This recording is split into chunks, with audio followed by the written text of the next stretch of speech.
Son baptême par immersion, c'est le Saint-Esprit qui est descendu sur Jésus et qui l'a rempli. Luc 4, verset 1. Jésus n'était pas rempli du Saint-Esprit pendant près de 30 ans. Voici pourquoi il ne prêchait pas. Il ne partait pas évangéliser.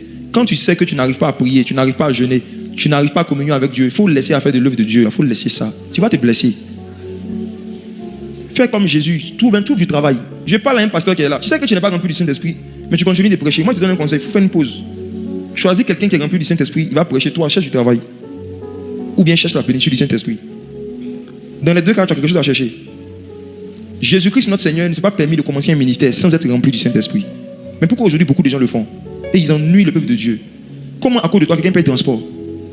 La personne vient de loin, se déplace, il vient s'asseoir. Et il s'ennuie pendant 2 heures et il s'ennuie au nom de Jésus. Ça peut arriver une fois, mais chaque dimanche, il y a un problème. Comment l'onction peut ennuyer les gens?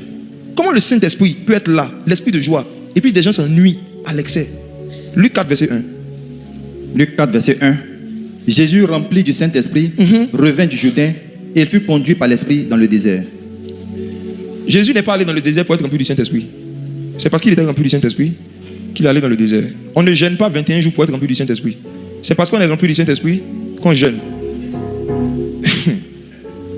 C'est quoi être rempli du Saint-Esprit?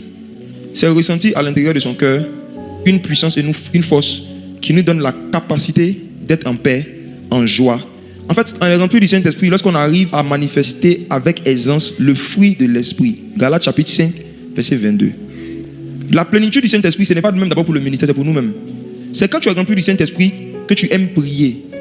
On est rempli du Saint-Esprit lorsqu'on ressent une forte envie de prier, de jeûner, d'adorer Dieu, de louer Dieu, de lire la Bible. C'est comme ça qu'on sait qu'on est rempli du Saint-Esprit. Quand on est rempli du Saint-Esprit, on se sent attiré par les choses de Dieu. On a une passion pour les choses de Dieu. Si lire la Bible t'ennuie, si prier t'ennuie, tu n'es pas rempli du Saint-Esprit. Et je parle surtout à vous qui conduisez les gens. Comment toi-même quelque chose qui t'ennuie, tu veux que ça égaye les gens? Homme de Dieu, toi-même tu t'ennuies dans ta chambre. Quand toi-même tu es seul là, prier longtemps, méditer pendant longtemps, ça t'ennuie. Maintenant tu viens devant les gens et tu veux que quand toi tu prêches, ils soient édifiés. Toi-même tu n'es pas édifié.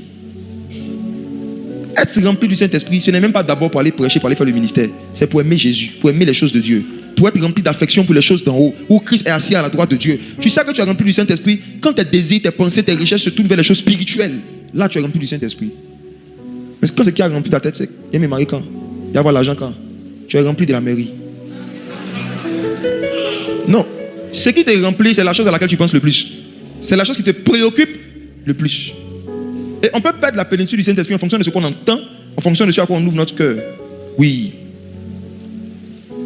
Maintenant, après être rempli du Saint-Esprit, l'autre expérience que le Saint-Esprit a fait avec Jésus, homme qui veut faire avec nous, c'est être revêtu de la puissance. Luc chapitre 4, verset 14 maintenant. Luc 4, verset 14. Jésus, revêtu de la puissance de l'Esprit, retourna en Galilée et sa renommée se répandit dans tout le pays d'alentour. Dans le baptême du Saint-Esprit, voici les deux expériences. Il y a rempli et a revêtu.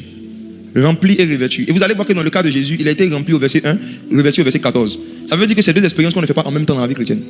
On peut être rempli du Saint-Esprit pendant 10 ans sans jamais être revêtu de la puissance du Saint-Esprit. Et la majorité des gens que je connais, même des hommes de Dieu, ne sont pas revêtus de la puissance du Saint-Esprit. C'est pourquoi, quand ils doivent imposer les mains, mon frère, viens. Tu sais, plus tu es revêtu de la puissance et moins tu fais des actions physiques pour que la puissance se manifeste. Parce que ce n'est pas toi qui agis, c'est le vêtement qui agit en toi. Quand quelqu'un n'est pas revêtu et qu'il veut forcément prier pour quelqu'un, il est obligé de se muscler, d'appuyer, parfois de déséquilibrer volontairement avec un complice derrière qui te tire. Parce que, merci à toi, dans le milieu évangélique, malheureusement, on mesure la puissance ou l'autorité de quelqu'un en fonction de sa capacité à faire tomber quelqu'un quand il prie pour la personne. Et même des personnes eux-mêmes, quand ils prient que personne ne tombe, ils ont l'impression que Dieu les a abandonnés. Je me rappelle de regarder une vidéo, un homme de Dieu qui disait qu'il va démonter la puissance. Donc démonter la puissance pour lui, c'était genre, il va prier, les gens vont tomber.